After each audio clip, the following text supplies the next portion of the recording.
Namaste. My Pitaji always says that stories are part of the most precious heritage of our mankind. So here comes a story which I remember so very well. एक बार क्या हुआ कि मैं बहुत छोटी थी। आप सभी जानते हैं मैं चित्रकूट में रहती थी तब, ऑनरेबल भारत रत्न नानाजी देशमुख जी के साथ। तो मेरा पूरा बचपन उनके साथ बीता है। जब 10 वर्ष की थी तब तक नाना जी मेरे साथ रहे हैं। उन्होंने सब कुछ सिखाया है, कैसे खाना बनाना है, कैसे दोस्तों के साथ रहना है। उनके सामने हमने डांस परफॉर्म किए हैं, उनके सामने हमने बहुत सारे कहानियाँ सुनी हैं उनसे, उनके साथ बहुत वक्त बिताया है। तो always story stage in our mind, और वो हमारे लिए एक बहुत बड़ी हेरिटेज बन जाती है। उसी तरह एक बार हम लोग बैठे हुए थे, नाना जी से बातें कर रहे थे, तो नाना जी हमें रामायण के बारे में बता रहे थे। तो नाना जी ने कहा, तुम लोगों को पता है यहाँ राजापुर में जो तुलसीदास जी ने रामायण लिखी है उसके जो मैन्यूस्क्रिप्ट्स हैं वो रखे हुए हैं। जो उन्होंने हस्तलिखित रामायण है उनके हाथ की लिखी हुई वहाँ प्रिजर्व करके रखी हुई है। तो हम लोग ने बोला हमें इतना तो पता नहीं था क्योंकि हम लोग बहुत छोटे थे।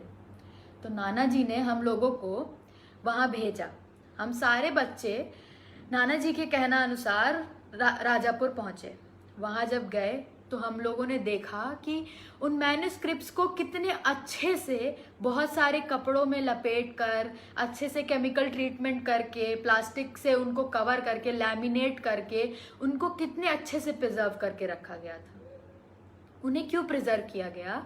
क्योंकि वो हमारे लिए बहुत ही ज़्यादा इम्पॉर्टेंट चीज़ है। वो हमारे लिए गौरव की बात है कि हमारे भारत में जो हमारे भारत का जो कल्चर है वो कितना डाइवर्स है, कितना ब्यूटीफुल है, जो बहुत पहले से चला आ रहा है। और वो मैन्यूस्क्रिप्ट्स अभी तक हैं जिससे हम लोग जान सकते हैं कि हमारी हिस्ट्री कितनी रिच है और उसमें कितने गुण हैं और वो कितनी इम्पॉर्टेंट है हमारे लिए। तो ये कहानी मुझे हमेशा याद रहती है क्योंकि इसने मुझे कहीं ना कहीं हिस्ट्री से जोड़ा और मेरा इंटरेस्ट हिस्ट्री में बहुत आगे आया।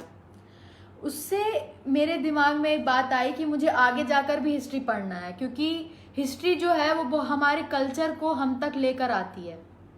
ऐसे ही बचपन में जब हम 2nd क्लास में थे तो जब चित्रकूट में सुरेंद्र पाल में पढ़ते थे तो हमारा एक सब्जेक्ट हुआ करता था गौरवशाली भारत।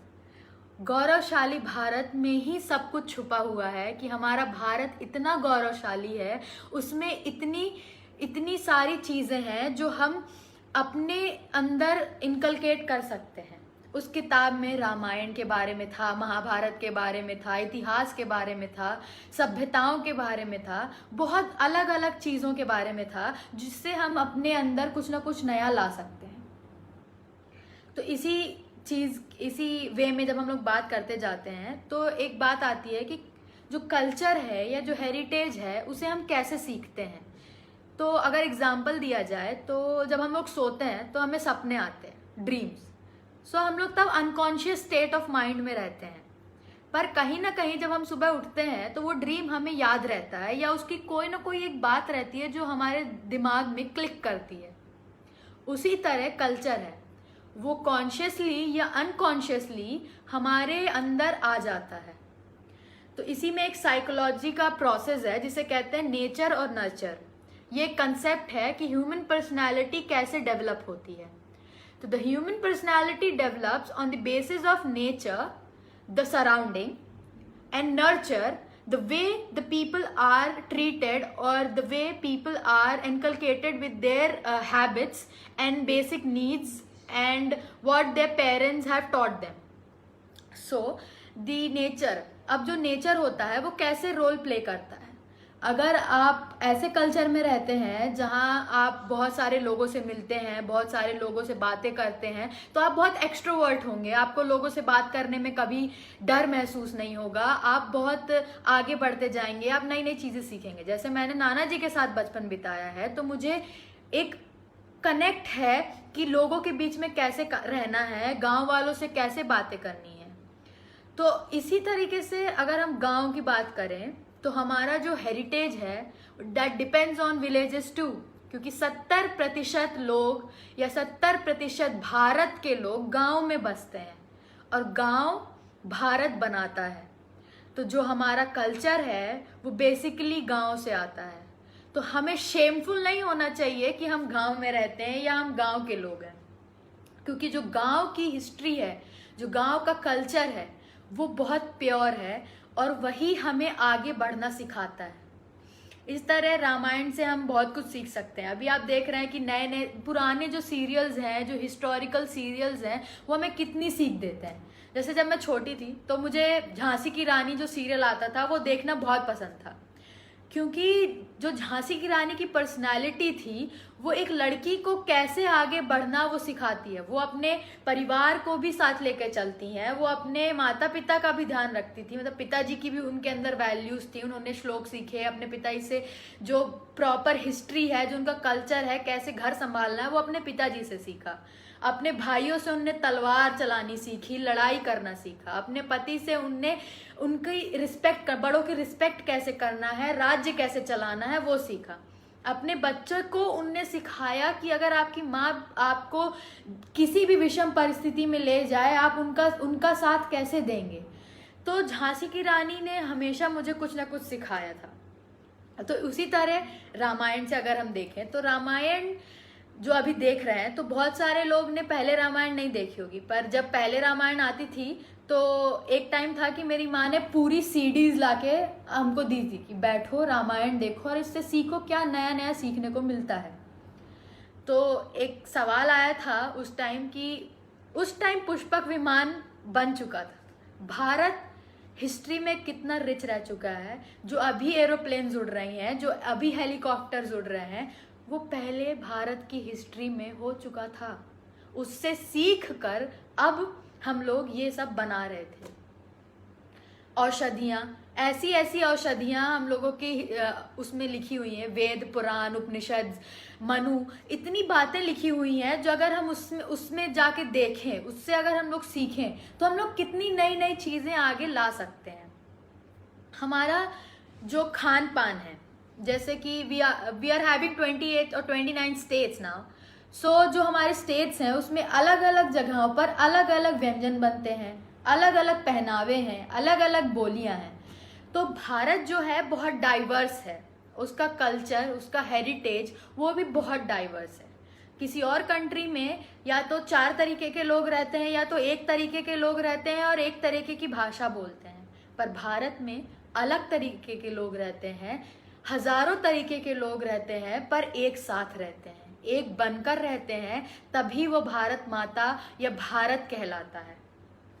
तो जब हम लोग बात करते हैं कल्चर्स की, हेरिटेज की, तो जैसे अगर हम लोग किसी दूसरे देश में जाते हैं तो लोग हमें कितने आसानी से पहचान लेते हैं कि आप साड़ी पहने हैं तो आप इंडिया के होंगे, आप भारत की हैं क्या। तो या जैसे कि अगर किसी ने पगड़ी पहनी है तो आप पंजाबी होंगे, तो आप कुछ हमें पंजाबी में बोल के बताइए। या अगर हम ही लोग क्लास में जैसे रहते हैं, अलग अलग स्टेट्स के बच्चे क्लास में रहते हैं, तो हम लोग उनसे जाके ऐसे ही पूछते हैं, अच्छा बताओ कि तुम कैसे हो को तेलुगु में क्या बोलेंगे, या तुम कैसे हो को मराठी में क्या बोलेंगे, या तुम कैसे हो को गुजराती में क्या बोलेंगे। क्योंकि हम कुछ ना कुछ दूसरों के कल्चर से सीखना चाहते हैं, कुछ ना कुछ नया उनके कल्चर से अपने अंदर लाना चाहते हैं। इसी तरह व्यंजन की बात की जाए तो हम लोग कभी भी व्यंजन, मतलब अगर ट्राई करना चाहें नए नए व्यंजन, तो कभी भी हमें कमी नहीं होगी नए व्यंजनों की, क्योंकि हर कदम पे या हर 10 कदम पे व्यंजन बदल जाते हैं। जैसे अगर स्टेट मध्य प्रदेश को लिया जाए तो बघेलखंड में अलग चीज़ें बनती हैं, बुंदेलखंड में अलग चीज़ें बनती हैं, या प्रॉपर एमपी में अलग चीज़ें बनती हैं। तो हर जगह कुछ ना कुछ चेंजेस आ जाते हैं। जैसे अगर सांबर की बात की जाए तो साउथ में सांबर जो है, वी थिंक कि साउथ इंडियन सब सांबर खाते, पर सांबर भी केरला में अलग सांबर बनता है, आंध्रा में अलग सांबर बनता है, तमिलनाडु में अलग सांबर बनता है। तो वो एक चीज में थोड़ी थोड़ी वेरिएशन से डिफरेंस आ जाता है। तो वहीं प्ले करता है हेरिटेज, वहीं प्ले करता है कल्चर, वहीं हमारे कल्चर की बात आती है कि कल्चर कितना इम्पोर्टेंट है हमारे डेवलपमेंट में और हमें उस कल्चर के लिए कितना गौरव होना चाहिए, हमें उस कल्चर का कितना सम्मान करना चाहिए और हमें उस कल्चर से कितना कुछ सीखना चाहिए। इसी तरह एक बार हम लोग फुकेट गए थे, वो थाईलैंड में है जगह फुकेट। तो हम लोग वहाँ पे थे, तो अब क्या हुआ कि पिताजी वहाँ पे थे, तो उनसे वो पूछते हैं कि हम लोग जब बीच में घूम रहे थे, घूमते घूमते फिर हम लोग थक गए, तो हम लोग एक वहाँ पे ऑटो की जगह, ऑटो टाइप का होता है उसको टोटो बोलते हैं, उसमें हम लोग बैठे, तो उसने तुरंत पंजाबी गाना बजा दिया। तो इससे ये पता चलता है कि बाहर के लोग भी ये समझते हैं कि जब लोग किसी और देश में जाते हैं तो अपना कल्चर मिस करते हैं या अपने कल्चर को कहीं ना कहीं सीख करते हैं या उससे होमलीनेस फील करते हैं। तो उसने तुरंत वो पंजाबी गाना बजाया और हम लोग, एक एनर्जी हम लोग के अंदर आ गई, जो थके हारे हम लोग थे, हम लोग के अंदर एक खुशी आ गई, एक मुस्कान आ गई। उससे ये पता चलता है कि दूसरे देश के लोग भी हमारे कल्चर को कितना समझते हैं, उससे कितना सीखते हैं। इसी तरह प्रधानमंत्री मोदी जी ने कितनी सारी नई नई चीज़ें हमारे कल्चर को दूसरे देश तक पहुंचाने के लिए की है, जैसे योगा डे। जो पतंजलि योग है वो हमारा योग है और हमने उस योग को बनाया है या हमारे ऋषियों ने उस योग को लिखा है। तो वो जो पतंजलि है, जिस बुक में योगासनों के बारे में कितने अच्छे से बताया है, उसकी इम्पोर्टेंस बताई है, उसकी योग्यता बताई है, उसकी महत्वता बताई है, वो सिर्फ अब हमारी कंट्री का योगा था जिसको हमने पूरे विदेश में, पूरे वर्ल्ड में फैलाया है और उसकी वजह से भारत को एक नया रूप मिला है, जिसे लोग अब भारत आके योगा सीखते हैं, लोगों को जाके सिखाते हैं और भारत की जो योगा की महत्वता है वो दूसरे लोगों को बताते हैं। इसी तरह अभी कोरोना के समय सब लोग कह रहे हैं कि च्यवनप्राश खाना चाहिए, गर्म पानी पीना चाहिए, मुंह ढकना है, हाथ धोना है। ये सारी परंपराएं हमारे जो वेद पुराण है उसमें पहले से लिखी हुई हैं। तो जैसे कि हम लोग को सब पहले भी, जैसे कभी भी घर आते थे लौट के, तो मेरी माँ बताती हैं कि उनके टाइम पे जब कोई भी घर आता था तो बाहर गांव में उन लोग पहले हाथ पैर धो के, लोटे के पानी से हाथ पैर धो के, मुंह धोकर, गमछे से पोंछ कर मुंह, चप्पल बाहर उतार कर तभी घर के अंदर प्रवेश करते थे। किचन के अंदर सिर्फ माताओं का रहना ही अलाउड था। वो लोग भी गीले कपड़े पहनकर खाना बनाती थी जिससे कि धूल मिट्टी उड़े नहीं, और किचन में हर दिन लीपा पोती होती थी, हर दिन गोबर से उसको लीपा जाता था, हर दिन नए कंडे लगाए जाते थे जिससे शुद्धि भी होती थी। तो ये सारी परंपराएं हमारे हिस्ट्री में पहले से थी, इसी से सीख कर अभी हम आगे बढ़ रहे हैं। जो सैनिटाइजर बनता है उसमें देखा जाए तो एलोवेरा है। एलोवेरा तो हमारे हिस्ट्री में पहले से है। एलोवेरा तो हम आयुर्वेद में पहले से उसका इस्तेमाल करते आ रहे हैं। कहीं जल जाता है तो एलोवेरा लगा लेते हैं, कहीं दाने हो जाते हैं, कुछ जलन हो जाती है तो भी हम एलोवेरा लगाते हैं। तो एलोवेरा के बारे में सबको पहले से पता था, लेकिन अब हम लोग जो प्रोडक्ट्स हैं, जो एडवर्टीजमेंट जिसका अच्छा हो रहा है उसको लेना ज़्यादा पसंद करते हैं, ना कि घर में जो अभी फॉर एग्जाम्पल एक ब्रांड है ममा अर्थ, ठीक है, उसमें क्या करते हैं कि वो लोग उपटन बेच रहे हैं, ठीक है। किसको उपटन बनाना घर में नहीं आता? सबकी मम्मी ने आपको बचपन में उपटन से ही नहलाया है, सबकी माताओं ने बेसन हल्दी मिलाकर दही में आपके चेहरे पर लगाया है, पर आप अब वो जो ऑथराइज्ड ब्रांड्स हैं उसका उपटन खरीद रहे हैं जो कि आपको 1000 2000 का पड़ता है। जो आपकी माँ आपको करती थी वही चीजें आजकल ब्रांडेड होती जा रही हैं। तो ये क्या है? They are learning from our heritage, our culture and promoting it कि पीपल उसको और ज़्यादा यूज़ करें। जैसे एक ऐड आता था आमिर खान का, उसमें हम लोग को सिखाते थे कि हमें अपनी जो कल्चर हेरिटेज है वहाँ जाके अपना नाम नहीं लिखना है, उसे वहाँ गंदगी नहीं फैलानी है, वहाँ प्लास्टिक नहीं फेंकना है, वहाँ कचरा नहीं करना है, उसे साफ सुथरा रखना है। तो ये हम लोग को सीखने की, हम लोग को बताने की ज़रूरत नहीं होनी चाहिए। जब ताजमहल, जब हम लोग अब अंदर जाते हैं तो हम लोगों को प्लास्टिक ग्लव्स पहन के जाना पड़ता है, पैर पे शूज़ कवर करके जाना पड़ता है। क्यों? क्योंकि हम लोग उसको प्रोटेक्ट कर रहे हैं। तो हमारे अंदर वो सेंसिटिविटी होनी चाहिए कि जैसे हम छोटे बच्चे को जब छूते हैं तो अपने हाथ साफ कर कर उसको छूते हैं, उसको प्यार से देखते हैं, उसको प्यार से दुलारते हैं और अच्छे से रखते हैं, उसी तरह हमें अपने हेरिटेज को संभाल के रखने की ज़रूरत है, क्योंकि वो उसी छोटे बच्चे की तरह हैं और उतने ही इम्पॉर्टेंट हैं जितना एक छोटा बच्चा एक घर के लिए इम्पॉर्टेंट है। तो इसी बात में, जैसे कि हम लोग जो कल्चर हेरिटेज के वे में हम लोग अभी जो करते जा रहे हैं, काम कर रहे हैं, तो विवेकानंद जी की जैसे जयंती मना रहे थे, या दीनदयाल जी की जयंती मना रहे हैं, या नाना जी के लिए किया, सबकी जो जयंती मनाते हैं उससे भी लोगों को जो अपने कल्चर हेरिटेज हैं या अपने जो महापुरुष हैं उनके बारे में बहुत कुछ जानने को मिलता था। तो इसी वे में कि स्टोरीज आर इम्पॉर्टेंट, तो एक और एग्जाम्पल, जो जब दीनदयाल जी की जो मूर्ति है, जैसे हमने चित्रकूट में देखी है, नाना जी ने बहुत मन से वो दीनदयाल जी की मूर्ति बनवाई थी, वैसी सेम मूर्ति अब दिल्ली में भी है, लखनऊ में भी है। तो पीपल लर्न, वो सीखते हैं कि जहाँ जो चीज़ अच्छी है उसको कैसे कहीं दूसरी जगह इम्प्लीमेंट करना है। उसी तरह विवेकानंद जी की जो शताब्दी जो जयंती मनाई गई थी, तो उस टाइम अनन्या जो मेरी बहन है वो बहुत छोटी थी, उसने भी देखा, उससे बहुत कुछ उसने सीखा, और वो मतलब छोटी थी, बहुत ही छोटी थी, उसका एडमिशन होना था, तो वो हैदराबाद गई। उससे उसके टीचरों ने बहुत कुछ पूछा कि कैसी हो, बताओ, ABCD सुनाओ, काका काका सुनाओ, आई सुनाओ, लेकिन उसने वो चीज़ें नहीं सुनाई। फिर थोड़ी देर बाद उसके टीचर ने बोला कि अभी छोटी है, इसका एडमिशन नहीं ले सकते हम लोग, लेकिन उसने अचानक वहाँ विवेकानंद जी की फोटो देखी, तो उसने सोचा कि इनको तो कहीं देखा है या इनके बारे में मुझे कुछ पता है। तो उसने मेरे नाना से बोला, ताता ये तो विवेकानंद है ना, इनकी अभी 150th एनिवर्सरी हुई थी और इनका एक हुई थी, तो उस टाइम की बात है जब हुई थी। तो उसने बोला कि मेरे को इनके बारे में कुछ पता है। तो ताता ने सोचा कि चलो शायद इसको कुछ पता है, कुछ इससे हो सके, तो उसकी प्रिंसिपल को बुलाया। तो अनन्या ने उनके सामने उनको बताया कि मुझे इनके बारे में एक गीत पता है, वो ऐसा है कि भुवन मंडले नवयुगमुदय तो सदा विवेकानंदमय। तो उन्होंने जब ये सुना तो उन्होंने कहा तुम्हें कैसे पता है ये बात? तो उसने कहा कि मैंने अपने माँ पिताजी के साथ उनकी एनिवर्सरी मनाई थी 150th, तो मुझे इनके बारे में पता चला कि ये कौन है। तो उन्होंने पूछा एक और क्वेश्चन कि ये ऐसे सिंपल कपड़े क्यों पहनते थे, या ये ऐसे ऑरेंज कपड़े बाबा जैसे क्यों रहते थे अनन्या? तो उसने कहा क्योंकि वो सिंप्लिसिटी फॉलो करते थे, और वो एक योगी थे जो हम लोगों को कुछ ना कुछ सिखाते थे। उसी तरह नाना जी भी सिंपल कपड़े पहनते थे, वो सफ़ेद पहनते थे या ऑरेंज पहनते थे। उसकी समझ में ये था कि जो लोग बहुत ऋषि जैसे होते हैं, जो हमें कुछ सिखाते हैं, वो बहुत सिंपल रहते हैं, वो बहुत सारी चीज़ें नहीं लेते बल्कि बहुत सारा ज्ञान देते हैं, बहुत सारी हिस्ट्री की बातें बताते हैं। तो ऐसी बातें होती है कि बच्चे कब सीखते हैं? जब हम कुछ नया प्रयास करते जाते हैं।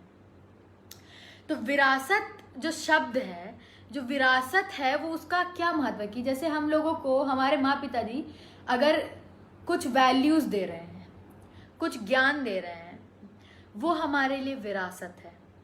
जो स्टोरीज हमें बताते हैं, जैसे कि नाना जी ने एक बार स्टोरी बताई थी कि वो फ्रीडम स्ट्रगल में कितना उन लोग ने लड़ाई किया, वो जयप्रकाश नारायण जी को बचाने के लिए उनके सिर में डंडा लगा था, या जब वो लोग जेल गए थे इंदिरा गांधी के समय, जब इमरजेंसी लगी थी, तो क्या क्या उन लोगों ने प्रयास की, ये विरासत है। इसी तरह सुदर्शन जी से एक बार मेरी मुलाकात हुई थी चित्रकूट में, आप सभी जानते होंगे उनको। तो वो भी बहुत ही मतलब ज्ञानी व्यक्ति थे, और मेरे लिए उनकी स्टोरीज बहुत इम्पैक्टफुल थी। उन्होंने मुझे एक कहानी सुनाई थी, मैं आप लोग को भी सुनाती हूँ। वो भारत की डाइवर्सिटी के बारे में। तो उन्होंने बताया कितने सिंपल तरीके से कि भारत कितना डाइवर्स है, फिर भी एक साथ रहता है। तो उन्होंने मुझे बताया कि देखो अपूर्वा, हमारे पास 5 उंगली हैं। तो एक बार क्या हुआ कि 5 उंगली की लड़ाई हो रही थी। तो ये छोटी वाली उंगली ने बोला मैं बड़ी मैं। तो सबने पूछा तू क्यों बड़ी? तो उसने बोला मैं बड़ी मैं क्योंकि मुझ में छल्ला पहनते हैं, अंगूठी पहनते हैं अपन छोटी उंगली में, इसलिए इसने कहा मैं बड़ी मैं। इसने बोला तू चुप बैठ, मैं बड़ी मैं। तू क्यों बड़ी? मैं बड़ी क्योंकि मुझसे तर्पण करते हैं, जब अपन तर्पण करते हैं तो इससे तर्पण करते हैं। उसने बोला तू चुप बैठ, मैं बड़ी मैं। तो तू क्यों बड़ी? मुझसे चंदन लगाते हैं इसलिए मैं बड़ी। बोले तू चुप बैठ, मैं बड़ी मैं। तू क्यों बड़ी? क्योंकि मुझसे मंजन करते हैं, क्योंकि पुराने जमाने की परंपरा है, हम लोग ब्रश यूज करके लोगों को, और गंदगी हर जगह ब्रश नहीं होते थे तब, अपन कोयले से मंजन करते थे। तो मुझसे मंजन करते हैं इसलिए मैं बड़ी हूँ। तो अंगूठा बोलता तुम सब चुप रहो, मैं बड़ा हूँ। तू क्यों बड़ा? तो उनने मुझसे कहा कि मुझे 5 रुपए दो। मैंने कहा मेरे पास तो नहीं है। उनने बोला नकली के दो, तो मैंने दिए। तो उन्होंने बोला वापस मांगो। तो मैंने कहा मुझे मेरे 5 रुपए वापस दीजिए। तो उन्होंने कहा कि तू देख मेरा ठेंगा, मैं बड़ा मैं। तो फिर क्या हुआ कि ये सब लड़ने लगे और एक सामने से योद्धा आया, उनने इन सबको मार डाला। फिर इन्होंने सोचा कि मुझे, जब हम अकेले अकेले हैं तो हमें सब मार दिए, अब हम एक साथ होके देखते हैं कि हम क्या कर सकते हैं। तो जब ये एक साथ हुए, वो योद्धा फिर आया तो इनने बोला तू देख मेरा मुक्का, तू देख मेरा मुक्का, हम सब एक साथ हैं। तो अगर हम सब देखें, हिंदू मुस्लिम सिख ईसाई कोई भी हो, हम सब एक हैं, हम सब भारतीय हैं, तब हम दूसरों से लड़ सकते हैं। चाहे वो कोरोना हो, चाहे वो कोई और देश हो, चाहे वो किसी और देश का कोई वेपन हो या कुछ भी हो, हम सबसे लड़ सकते हैं। हम जब एक होंगे तो हम सबसे लड़ सकते हैं। इसी तरह राजघाट जहाँ मैं पढ़ती थी बनारस में, कृष्णमूर्ति फाउंडेशन, तो वहाँ पे हम लोगों को हिस्ट्री से बहुत कनेक्टेड रखा जाता है। मैं ह्यूमैनिटी स्टूडेंट हूँ, तो हम लोग BHU गए थे। वहाँ पर BHU में सारा जो आर्कियोलॉजिकल डिपार्टमेंट है, वहाँ पे पूरे आर्कियोलॉजिकल जो चीज़ें पाई गई थी बनारस में, वो वहाँ रखी गई हैं। और हमारे स्कूल के जस्ट बगल में एक साइट था जहाँ पे हड़प्पा का एक अंश पाया गया था। तो वहाँ हम लोगों को ले गया। वहाँ हम लोग ने अलग अलग चीज़ें देखी, बड़े बड़े मटके देखे, कुछ लेटर्स देखे, कुछ कॉइन्स देखे, कुछ बोन्स देखी, जानवरों के शेल देखे, या कैसा स्ट्रक्चर था बाथरूम का, बाथटब का उस टाइम पे। तो हमें उससे सीखने को मिलता है कि हमारा जो आर्किटेक्चर था उस वक्त पे, भारत जो है, भारत में सबसे पहली सभ्यता जो मानी जाती है हड़प्पा सभ्यता, मेसोपोटामिया के बाद जो वर्ल्ड में सबसे पहले मेसोपोटामिया थी, और भारत में सबसे पहले हड़प्पा थी। हड़प्पा इज द ओल्डेस्ट सभ्यता जिसको हम लोग मानते हैं भारत की। तो जो हड़प्पा सभ्यता है वो मतलब भारत से शुरू हुई थी, पाकिस्तान में भी उसके कुछ अंश हैं। वहाँ पे हम लोगों को, मतलब हम लोग जब उसकी स्टडी करते हैं हड़प्पा सभ्यता की, तो वहाँ पे बाथटब्स थे, बहुत बड़े बड़े रूम्स थे, प्रॉपर सीवेज सिस्टम था वहाँ पे, जो मतलब सीवेज था, और घर ऐसे बनते थे कि रोड पे जो जब खुलता था तो किसी के घर के अंदर का कुछ नहीं दिखता था। जो कचरा डालने की चीजें थी उससे कैसे था, वहाँ जानवर थे, हल थे, खेती थी, किसानी थी, व्हील्स थे। हमारी इतनी पुरानी सभ्यता में इतना कुछ था। जो हम कहते हैं कि हमारा भारत महान है, वो कोई मामूली बात नहीं है। हमारा भारत सच में महान है। हम अभी जो सोच रहे हैं कि हमने Mars orbiter mission, mom mission में जो अपना व्हीकल भेजा, मार्स पे भेजा या चांद पे भेजा, हम लोग ने बहुत नई नई चीज़ें की, पर हम सीख रहे हैं उसी सभ्यताओं से। जो हमारा आर्किटेक्चर है, जो हमारे अभी नए नए आर्किटेक्चर आ रहे हैं, जो हम सीख रहे हैं कि स्विमिंग पूल कैसा होता है, या स्विमिंग पूल में एंट्रेंस कैसी होती है, या जो स्ट्रक्चर था कि जो बड़े लोग हैं वो कैसे रहते थे, गांव वाले कैसे रहते थे, जो सेग्रीगेशन था लोगों का, या जो सीवेज सिस्टम था, अभी तक हम लोग उतना अच्छा सीवेज सिस्टम नहीं बना पाए हैं जितना अच्छा हड़प्पा सभ्यता में था।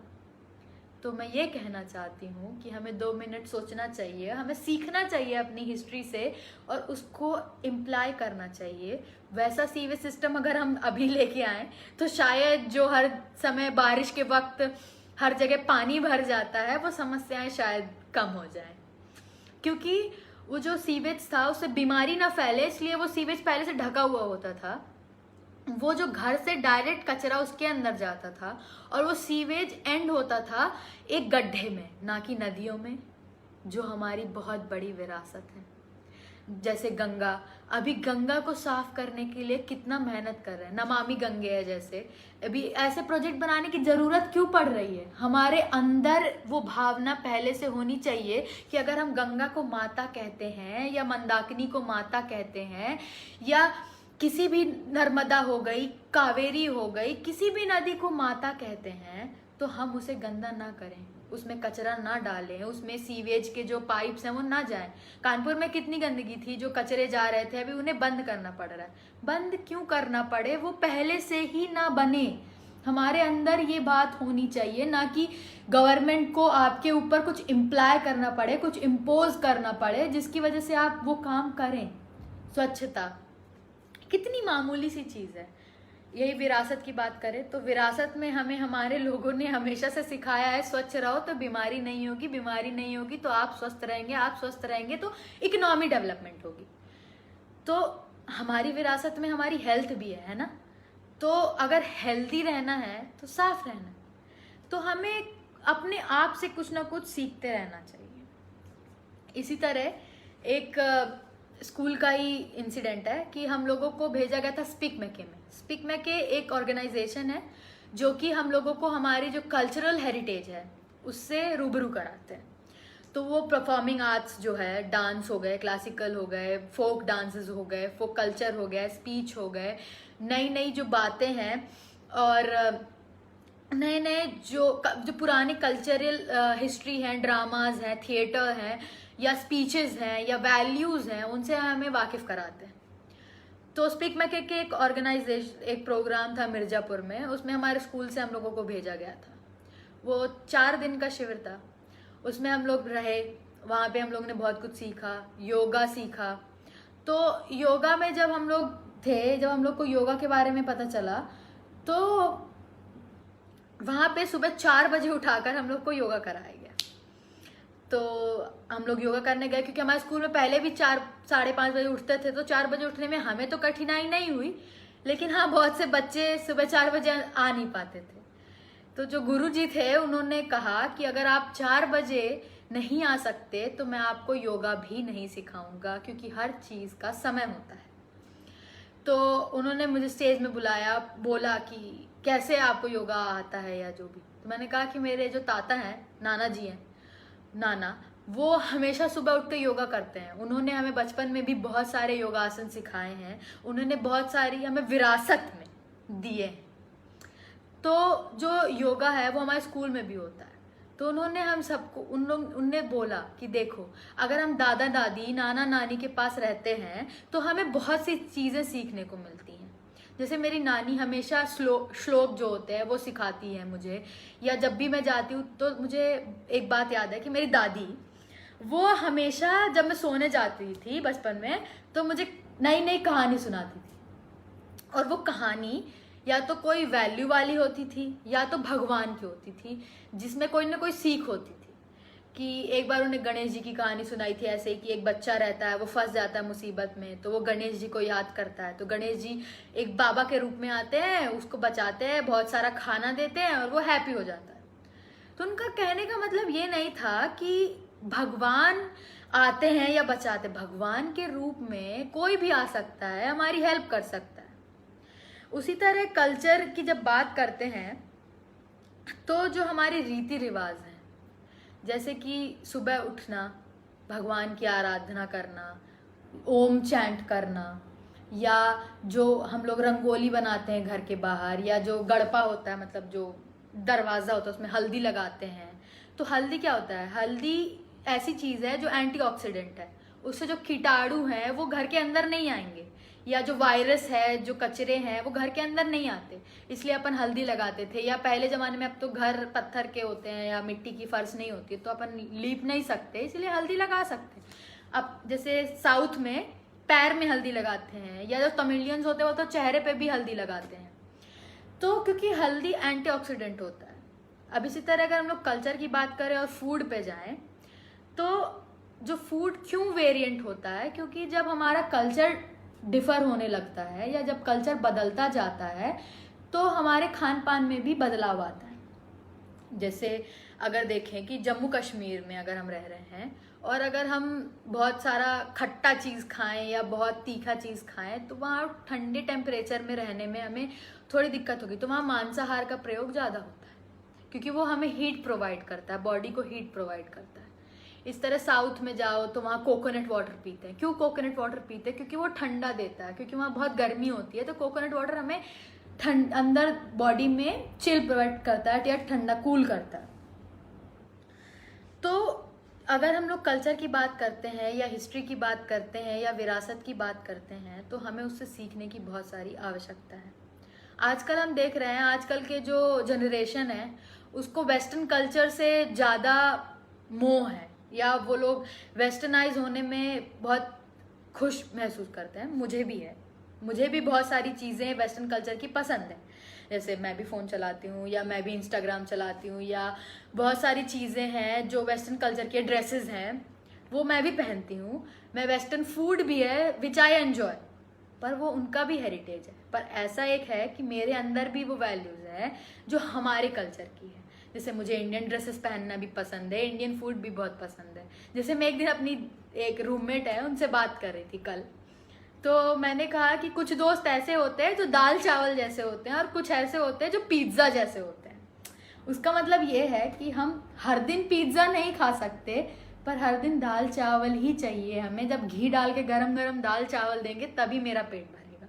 मतलब कुछ दोस्त इतने इंपॉर्टेंट होते हैं, या कुछ कल्चर या कुछ माता पिता की बातें इतनी इंपॉर्टेंट होती हैं तो दाल चावल जैसी होती हैं, और कुछ बातें ऐसी होती हैं जो पिज्ज़ा जैसी होती हैं। कभी कभी अच्छी लगती हैं, पर हाँ हर दिन वो चीज़ करेंगे तो अच्छा नहीं लगता। इसी तरह क्या होता है कि जो मेरे फ्रेंड सर्कल है या दोस्त हैं, या कहीं भी मैं नई जगह जाती हूँ तो कुछ बात होती है तो मैं पिताजी बोलती हूँ पिताजी को, मतलब पापा डैड या पॉप्स पिताजू ऐसा नहीं, तो मैं पिताजी बोलती हूँ। तो एक इंस्टिंक्ट होता है जिससे मेरी बातें दूसरों से बढ़ जाती हैं। क्यों? क्योंकि वो सब लोग कोई ना कोई पिताजी नहीं बोलता है। मतलब बहुत ही रेयर बच्चे होंगे जो पिताजी बोलते होंगे, तो एक कनेक्ट हो जाता है कि अच्छा तुम अभी भी पिताजी बोलती हो, सीरियसली। कि हम लोग को बस ऐसे, मतलब तुम दिखाने के लिए पिताजी बोल रही हो कि तुम हमेशा पिताजी बोलती हो। मैंने कहा फोन में देख लो, नंबर भी पिताजी के नाम से ही सेव है। तो एक होता है कि हाँ कुछ कुछ चीज़ें हैं जो हम कभी उससे दूर नहीं हो सकते। तो ये चीज़ मेरे लिए है कि हाँ हम हमेशा पिताजी को पिताजी ही बोलते हैं, और वो बहुत एक वैल्यू है जो मैं चेंज नहीं करना चाहती, क्योंकि कहीं ना कहीं मुझे लगता है कि उससे जो कल्चर है उसमें मुझे इम्पोर्टेंस मिलती है। लोग मुझे डिफरेंटली ट्रीट करते हैं कि वो अपने पिताजी को पिताजी बोलती है, या मैं को हम बोलना। तो हाँ कुछ लोग मजाक उड़ाते हैं कि तुम हम क्या राजपूत हो कि तुम्हारे साथ 10 लोग और हैं। तो मैंने कहा मैं बोलने से एक फील वैसा नहीं आता कि तुम सब भी साथ हो, या अकेलापन महसूस होता मैं में।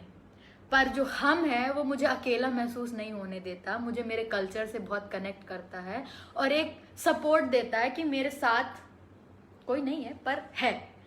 तो एक और बात है कि जो बुक्स हैं, या जो कल्चर आर्ट है, या जो बहुत सारी जो आर्किटेक्चर है, जो लेटर्स हैं, चिट्ठी हैं, उनसे हमें क्या क्या सीखने को मिलता है। तो ऐसे ही कल क्या हुआ कि जब हम लोग स्कूल में थे, हिस्ट्री क्लास में, हमारे सर जो है अतुल सर, उनने बहुत सारे पुराने जो लेटर्स थे वो लाके हमें दिखाए कि पुराने ज़माने में कैसे पोस्टल कार्ड्स यूज़ होते थे, या कैसे लोग लेटर्स लिखते थे, कैसे उसमें स्टैम्प्स लगते थे, या क्या इंक यूज़ होती थी।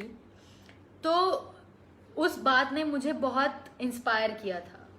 तो मैंने अपनी दोस्तों के जो लेटर्स थे, या जब स्कूल में लेटर्स लिखे थे मैंने, या मेरे माँ पिताजी ने जो मुझे स्कूल में लेटर भेजे थे, वो मैंने संभाल के रखे। तो कभी ना कभी जब उन लेटर्स को मैं खोलती हूँ या देखती हूँ तो वो पुरानी यादें ताज़ा होती हैं। उसी तरह है हमारा कल्चर।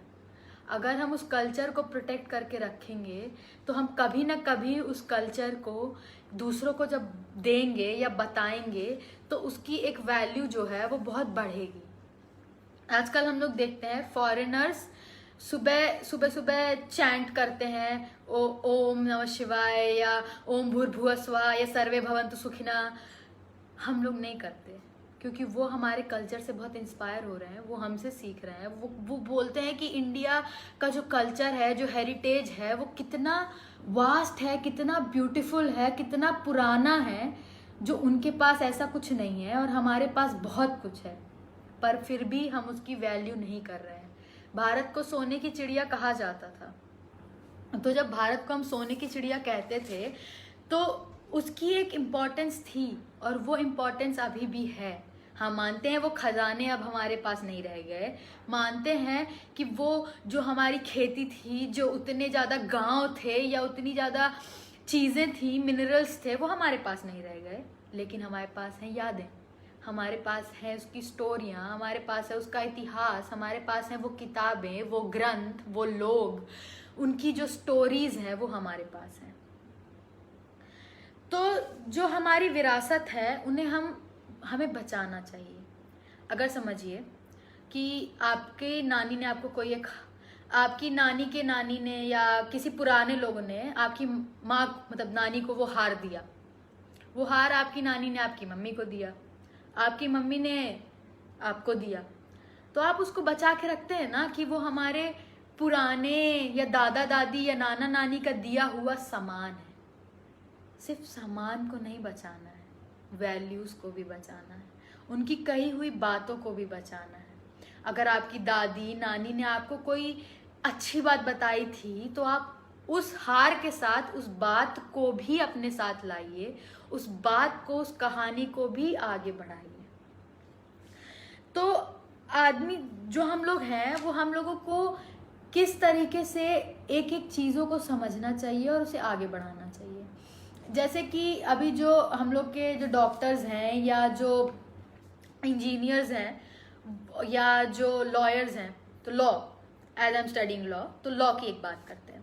मनु, आप सभी जानते हैं मनुस्मृति, और आप सभी जानते हैं कि एक हिंदू मैरिज एक्ट और एक मुस्लिम मैरिज एक्ट है जिसमें मैरिज के रूल्स हैं या मैरिज की गाइडलाइंस हैं कि कैसे हम शादी कर सकते हैं। तो उसमें जो ओल्ड जो मैरिज के बारे में बताया गया था कि मैरिज हिंदू के बारे में अगर हम बात करें या बाद में हम मुस्लिम में जाएंगे, तो अगर हम हिंदू मैरिज एक्ट की बात करें तो उसमें जो वैल्यूज हैं कि शादी क्या होती है, सप्तसदी हो गया, जैसे कि क्या क्या चीजें हैं वो हम लोगों ने अपने इतिहास से लिए हैं, अपने ग्रंथों से ली है, और फिर हमने कुछ नए रूल्स बनाए हैं, कुछ नए नॉर्म्स बनाए हैं, पर हमने पुरानी चीजें ली हैं। तो इसी तरह एक दिन मैं बैठी थी तो मेरी नानी के साथ, तो मेरी नानी ने बोला कि तुम अच्छा हिंदू मैरिज एक्ट पढ़ रही हो। मैंने बहुत बता रही थी मैं कि अम्मा बहुत हार्ड है, ये है, ऐसा पढ़ा मैंने, ये रूल होता है डाइवोर्स का, ये शादी का। तो अम्मा ने पूछा अच्छा मैं एक सिंपल बात पूछती हूँ, तुम मुझे बताओ तो मैं जानूंगी तुमको कुछ समझ आया कि नहीं। मैंने कहा पूछो। उनने पूछा स्त्री धन क्या होता है। तो मुझे याद आया कि क्लास में मेरे क्लास के दोस्त है मेरा, उसने प्रेजेंटेशन दिया था स्त्री धन के ऊपर। तो मैंने मेरी नानी से बोला स्त्री धन वो होता है जो उसकी माँ या उसकी नानी या उसकी जो भी फीमेल लोग हैं वो फीमेल को ट्रांसफर करती है, और उस पे ही, सिर्फ स्त्री धन पे ही फीमेल का पूर्ण अधिकार होता है। उसमें उसको किसी की परमिशन नहीं लेनी पड़ती आगे देने के लिए, जिसको भी देना चाहती है उसको दे सकती है। तो मेरी नानी मेरे से बहुत इंप्रेस हुई कि वेरी गुड, तुमको चलो ये तो पता है कि स्त्री धन क्या होता है, एटलीस्ट तुमको ये पता है कि तुम्हें जो मिलने वाला है उस पर तुम्हारा कितना अधिकार है। तो मैंने कहा हाँ मम्मा इतना तो पता। तो कहती है चलो अच्छी बात है कि अभी भी लॉ में पुरानी चीज़ें हैं। जैसे मेरी नानी ने तो लॉ नहीं पढ़ा, पर वो जो पुरानी वैल्यूज़ है जो मेरी नानी ने मुझसे पूछा वो फिर भी लॉ में है, क्योंकि हम अपने कल्चर से ही सीख करके बहुत सारी चीज़ें लॉ में भी लाए हैं। या कॉन्स्टिट्यूशन में देखा जाए तो हम लोगों ने क्यों हटाया कास्ट सिस्टम, या क्यों चाइल्ड मैरिज हटाई, क्यों विडो रीमैरिज का प्रोसेस लाया, क्योंकि हम अपनी जो हिस्ट्री में मिस्टेक भी की है उसको सुधारे भी हैं। ये नहीं कहती कि सारी हिस्ट्री की बातें सही है या सारी चीज़ें हमें ब्लाइंडली फॉलो करनी चाहिए, फॉलो करनी चाहिए, पर उसमें कुछ वेरिएशन लाने चाहिए as we are developing. I am not saying we shouldn't follow western culture और we shouldn't accept western culture, we should accept western culture but with regards of our own culture, our own heritage. हमें उसको दोनों को मिलाकर जो हमारे लिए सही है उसको करना चाहिए। जैसे नाना जी जब उनकी एज बढ़ गई तो वो बुक्स तो नहीं पढ़ पाते थे ना, उनकी आई साइट नहीं थी, तो फिर सुनते थे वो बुक्स। इसी तरह एक दिन मदन दास जी से मेरी मुलाकात हुई, तो एक जन हैं नितिन दादा हैं, उन्होंने उनको कोई एक बुक बताई, वो सुन नहीं, मतलब पढ़ नहीं सकते थे क्योंकि उनकी भी आई साइट अभी कमज़ोर हो चुकी, तो वो टैबलेट में सुनते हैं उसको। तो ऐसी बात नहीं, मैंने कह रही कि गैजेट्स नहीं उपयोग करने चाहिए, हाँ ठीक है, अभी पुराने लोग भी हैं जो गैजेट्स उपयोग कर रहे हैं, उसकी मदद से वो पुरानी चीज़ें सुन रहे हैं। जैसे मेरी मम्मी, उसका सुबह सुबह का है कि वो सुबह सुबह फ़ोन में विष्णु सहस्त्र नाम लगा देती है। ठीक है, हम लोग गाने सुनते हैं, वो लोग श्लोक सुनते हैं, तो जो नई चीज़ें हैं उसमें भी आजकल हिस्ट्री की बातें हैं। एक दिन जैसे हमारे स्कूल में गीतायन थी, एक पुस्तक थी जिससे हम लोग प्रे करते थे सुबह। तो हर लैंग्वेज के गीत थे उसमें, या हर कल्चर की उसमें गीत होते थे। तो गीतायन में एक बार हम लोग गाते थे अलग अलग भजन, अलग अलग गीत, तो उससे हमें वैल्यूज पता चलती थी। अलग अलग लैंग्वेज के गाने गाते थे, तो अगर कोई दूसरे कल्चर का होता, जैसे एक तेलुगु में गाना था, तो जो मेरे दोस्त होते थे वो मुझसे मीनिंग पूछते थे कि इसका मतलब क्या है, इसमें क्या है। एक मराठी में था तो हम लोग इंद्रानी से पूछते थे, अच्छा इंद्रानी इसका मतलब क्या होता है, इस गाने का मतलब क्या होता है। इसी तरह जो कल्चर्स है, डिफरेंट कल्चर है, उनसे हमें सीखने को मिलता है। तो इंडिया में बहुत सारे डिफरेंट डिफरेंट कल्चर भी हैं जिसकी वजह से हमें बहुत कुछ सीखने को मिलता है। अलग अलग लोग होते हैं, तो जैसे अभी जो डिफरेंट कल्चर है उनके डिफरेंट वैल्यूज हैं, डिफरेंट हेरिटेज हैं, तो वी लर्न फ्रॉम देम। उनका हेरिटेज हम लोग भी अपनाते हैं। जैसे सिख में है कि वो लोग जो 5 ककार्स हैं उनको फॉलो करते हैं, या जो हिंदूज हैं वो डिफरेंट डिफरेंट डेटीज को प्रे करते हैं। तो इसी तरह एक बार मैंने जैनिज्म के ऊपर प्रोजेक्ट किया था, तो जैन धर्म से भी बहुत कुछ मेरे को सीखने को मिला। वो लोग कितना ज़्यादा नॉन वायलेंस को फॉलो करते हैं, अहिंसा को कितने अच्छी तरीके से मानते हैं, और मतलब वो लोग एक मच्छर को मारने के लिए भी बहुत बार सोचते हैं। तो हमें अलग अलग जो कल्चर्स है या अलग अलग जो रिलीजन है उनके कल्चर से भी बहुत कुछ सीखने को मिलता है। तो एक बचपन की बात है कि जब मैं छोटी थी तो हम लोग चित्रकूट में आरती होती थी।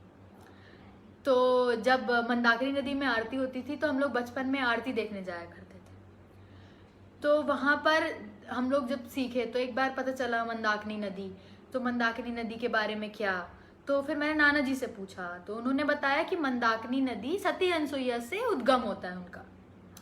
तो हम सती अनसुईया गए, वहाँ परमहंस महाराज जी थे, उनसे मुलाकात हुई।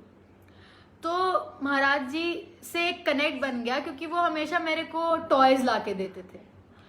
फिर टॉयज के बहाने मैं उनके आश्रम जाने लगी। जब मैं उनके आश्रम जाने लगी तो मुझे वहाँ के बारे में पता चला, सती अनसुईया माता के बारे में पता चला, उस आश्रम के बारे में पता चला, मंदाकिनी नदी के बारे में पता चला, और फिर कैसे वहाँ लोग रहते हैं, कैसे वहाँ जो फिशेज हैं उनको खाना दिया जाता है। तो हम लोग कहीं ना कहीं किसी न किसी से कुछ ना कुछ नया सीख सकते हैं। और एक बहुत इम्पॉर्टेंट बात है कि हमें अपने कल्चर का गौरव मानना चाहिए। जो हमारा हेरिटेज है, जो हमें विरासत में मिला है, जो उसका हमें बहुत गौरव होना चाहिए, उसका हमें बहुत सम्मान करना चाहिए, उसकी हमें बहुत रिस्पेक्ट करनी चाहिए। तो जैसे मैंने बताया था गौरवशाली भारत, तो सच में ये भारत बहुत गौरवशाली है, और हम भारतीय बहुत गौरवशाली हैं कि हमें इस धरती में जिस धरती में राम जी का जन्म हुआ, जिस धरती में बहुत सारे ऋषियों का जन्म हुआ, इस धरती में जहाँ राजा हरिश्चंद्र का जन्म हुआ, इस धरती में जहाँ शिवाजी का जन्म हुआ, जहाँ रानी लक्ष्मीबाई थी, जहाँ के लोगों ने अपने देश को विजय करने के लिए इतना परिश्रम किया, इतने स्ट्रगल किए, इस देश को पाने के लिए, इस भारत को भारत बनाने के लिए इतनी मेहनत की, उस देश के लिए हमें बहुत गौरव महसूस करना चाहिए। जिस तरीके से अभी मोदी जी इस देश को फिर से भारत की चिड़िया बनाने के लिए आगे बढ़ रहे हैं, इस देश को विश्व विजेता बनाने के लिए फिर से आगे बढ़ रहे हैं, उसी तरह हमें फिर से एक होना होगा, एक साथ रहना होगा। हमें इकट्ठा होकर भारत को फिर से उस स्तर पे ले जाना होगा जहाँ फिर से वो सोने की चिड़िया कहलाए, और हमें उस बात का गौरव करना होगा। तो जैसे हम लोग बचपन में एक पोयम सीखे थे कि इतिहास गा रहा है दिन रात गुण हमारा, इतिहास गा रहा है दिन रात गुण हमारा, भारत के लोग सुन लो यह देश है हमारा, भारत के लोग सुन लो यह देश है हमारा। इसी बात से मैं ये कहना चाहती हूँ कि सभी लोग इस भारत को अपना देश समझें, हम सब एक हैं, हम सब भारतीय हैं, हम सब इकट्ठा होकर एक साथ रहकर इस भारत में जो विरासत है, इस भारत में जो कल्चर है, इस भारत की जो अभी एक नया मूवमेंट भी शुरू हुआ है जो कि विरासत, भारत की विरासत है, वो 18 से 25 तक जो कल्चरल मिनिस्टर हैं उनने स्टार्ट किया है। तो हम लोग उसमें अपनी जो कल्चर की बातें हैं वो वहाँ पोस्ट कर सकते हैं विरासत के हैशटैग के साथ। तो उससे उन तक जो हम पूरे देश में, पूरे विदेश में हमारी विरासत स्प्रेड होगी। जैसे कि अभी कल्चर वर्ल्ड हेरिटेज डे चल रहा है, तो वर्ल्ड हेरिटेज डे के वीक में, जो वर्ल्ड हेरिटेज वीक है ये 18 to 25, इस वर्ल्ड हेरिटेज वीक में हम लोगों को अपनी जो हेरिटेज है, अपना जो कल्चर है, उसको विरासत, भारत की विरासत के नाम से अपन पोस्ट कर सकते हैं, मिनिस्ट्री को टैग कर सकते हैं और लोगों तक अपनी विरासत को पहुंचा सकते हैं। अंत में मैं बस ये कहना चाहूँगी, जय कामता नाथ जी की, भारत माता की जय, और भारत देश महान, भारत माता की जय। Thank you.